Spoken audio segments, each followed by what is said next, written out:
Bonjour, chers étudiants. Toujours dans le cadre de notre formation relative à la communication globale, et plus précisément le chapitre concernant la communication écrite interne, je vous présente aujourd'hui le compte rendu. Comme vous le savez, l'assistant de gestion ou de direction ou administratif peut être amené à la suite d'une réunion ou à la suite d'un événement à rédiger un compte rendu. Donc, je vous présente que, par la suite sa définition, sa rédaction et les différentes mentions à y apporter.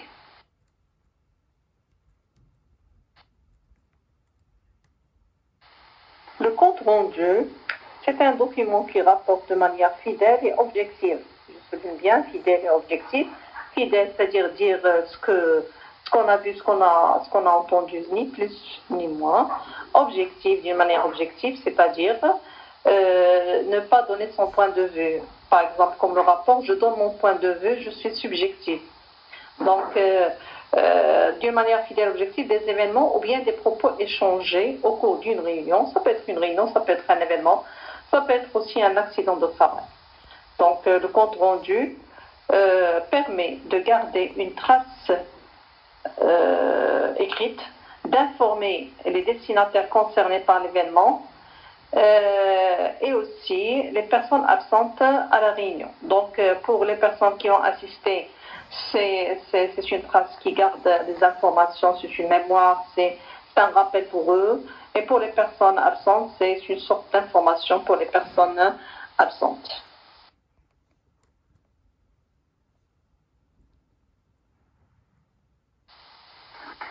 Parmi les caractéristiques d'un compte rendu, on trouve qu'il doit être strictement impartial. Impartial, c'est-à-dire sans opinion personnelle. On a déjà dit qu'il doit être objectif. Le rédacteur d'un compte rendu doit savoir impérativement assister à la manifestation qu'il relate. S'il rend compte d'une réunion, ou bien d'un événement, ou bien d'un accident, obligatoirement, il devrait assister à cet événement. C'est-à-dire qu'il ne doit pas raconter en se basant sur les propos d'autrui. Le style, il est indirect, c'est la même chose, la même chose que les autres documents internes qu'on a déjà traités. Le ton, il est neutre et l'expression doit être très claire.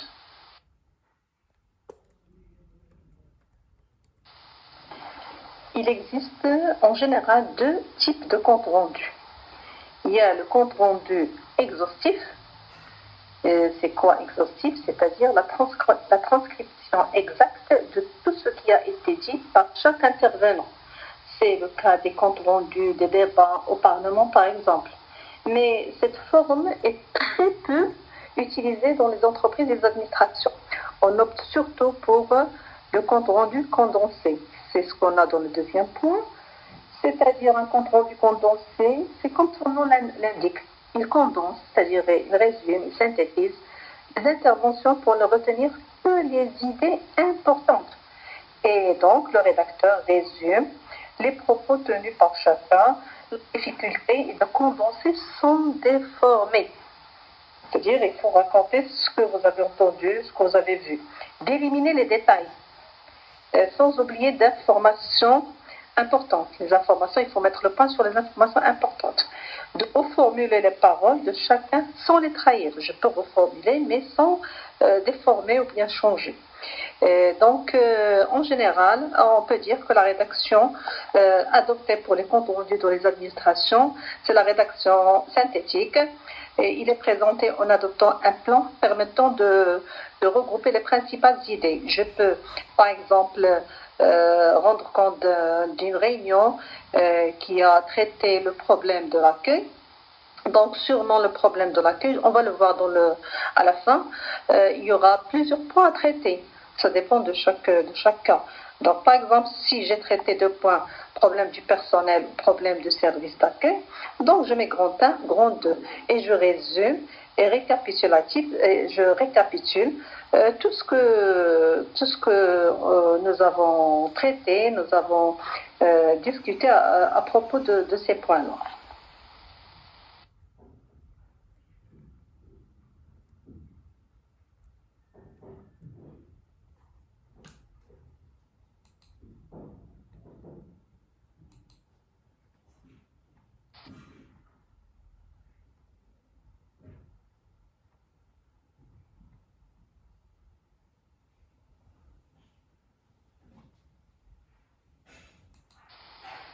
Pour présenter un compte rendu, il faut tenir compte de plusieurs points. Déjà, ce document, il est présenté et rédigé sur papier portant le logo de l'entreprise. C'est généralement un document modèle. Mais en tant qu'étudiant, et vous devez, par exemple, si on vous le donne à l'examen, il faut respecter les points suivants. Donc, vous avez un premier point, c'est l'entête simplifiée de l'entreprise. C'est un document interne, comme tous les autres documents internes. Lieu et la date de la rédaction, la ville et la date. Un objet ou un ordre du jour qui peut être inclus dans le titre. Soit je peux mettre compte rendu relatif, je termine l'objet. Soit je mets compte rendu à la ligne, je peux mettre objet. Aussi, dans un compte rendu de réunion,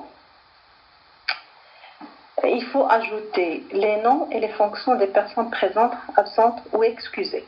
Toute personne qui a assisté, l'animateur, les personnes présentes, absentes, excusées, ils doivent figurer dans le compte rendu. J'ajoute les heures de début et de fin de la réunion. L'heure de début, il est ajouté au début de l'introduction. Par exemple, je mets la date du jour, à quelle heure, et je commence, et je termine. À la fin, lorsque je termine la réunion, la séance est levée à quelle heure. Donc, ceci, c'est à ne pas oublier dans un compte rendu. On peut parfois éventuellement la date et le lieu de la prochaine réunion s'il y a lieu. S'il y aura une autre réunion, il faut la mentionner dans le compte rendu de la réunion. Ici, je vous présente un exemple de présentation. Alors, regardez ici, c'est le logo de l'entreprise, c'est-à-dire le nom, le logo de l'entreprise. Je dois mettre le lieu et la date de rédaction. Les personnes présentes, les excusés étaient présents et les excusés étaient absents.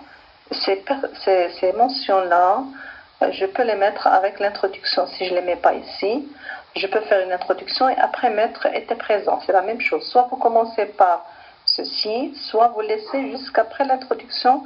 Les deux sont justes. Ensuite, vous avez l'intitulé du document, ce compte rendu, l'ordre du jour ou bien l'objet. Comme je viens de dire, le compte rendu peut être suivi compte rendu de réunion du, par exemple. Donc, on a le choix. La date et l'heure de début de la réunion. Et à la fin, je peux mettre dans la synthèse la date de fin de la réunion. Là, c'est un exemple. Je peux le mettre comme ça sous forme de tableau ou bien en ligne. C'est comme ce que j'ai dit à propos des notes. Parce que, en général, les documents maintenant sont transmis par voie électronique. Donc, on note surtout pour des présentations sur tableau. Mais sur papier, si vous laissez sur ligne, ce n'est pas la peine de mettre un tableau. Vous avez ici un exemple de compte rendu. Donc, vous voyez la société X, l'entête simplifiée, la ville et la date, compte rendu de la réunion du. Donc, ici, je mets la date de la réunion, l'ordre du jour, accueil des clients et l'aménagement du service accueil était présent, comme je viens de dire. Alors, vous avez M. Wali, qui est directeur de la réunion, M. Badr, responsable des ressources humaines, M. Chokri, responsable des services financiers, les excusés, Mme Awatek, responsable accueil. Ici, j'ai l'introduction. M. Wali ouvre la séance à 15h. Vous voyez ici la date de début. Remercie les personnes présentes, rappelle l'ordre du jour de cette réunion et propose de commencer la discussion par l'accueil des clients. Vous voyez là, on rappelle la date, on rappelle l'ordre du jour et on commence les points essentiels de la réunion. Donc ici, nous avons condensé en 2 points. Vous avez d'abord l'accueil des clients il a été constaté, donc on essaie d'avoir un style indirect, que la majorité des clients n'est pas satisfaite à cause des accueillants qui sont peu aimables, voire impolis. Donc c'est le problème du personnel qui est responsable de l'accueil. Pour faire face à cette situation, il a été proposé la formation des accueillants, dont M. Badr s'en chargera. Donc là, on a dit juste l'essentiel, le plus important. Deuxième point, le service accueil. On a parlé du service accueil. L'organisation actuelle du service accueil présente certains dysfonctionnements, ce qui engendre souvent le mécontentement et l'insatisfaction des clients et visiteurs. On a un problème du service accueil. Pour remédier à ce problème, M. Wali a chargé M. Chawki d'analyser le problème et de suggérer des solutions. Donc là, il y a un autre point à traiter par la suite. À la fin de la réunion, M. Wali propose aux participants une réunion après la formation. Donc on propose une autre réunion après la formation des personnes chargées de l'accueil. L'ordre des jours étant épuisé, la séance est levée à 16h40. Donc ici, regardez, on a mis la date de début, la date de fin, la date de la réunion, on n'oublie rien, on dit tout simplement l'essentiel qui a été dit et traité pendant la réunion. Donc voilà, j'espère qu'un compte rendu il est assimilé par la majorité. Il faut juste suivre les consignes et respecter tout ce que nous avons dit pour réussir votre rédaction. Il faut faire attention à la présentation, il faut faire attention à la rédaction, au style qui doit être impersonnel, aux différents points à traiter, à la précision, à la concision, et vous n'aurez pas de problème par la suite. Donc je vous remercie, je reste à votre disposition. Si vous avez des commentaires ou bien vous avez des questions à poser ou bien des remarques, n'hésitez surtout pas. Je suis à votre disposition et je peux traiter avec vous et revoir avec vous tout point qui n'est pas clair. Je vous remercie.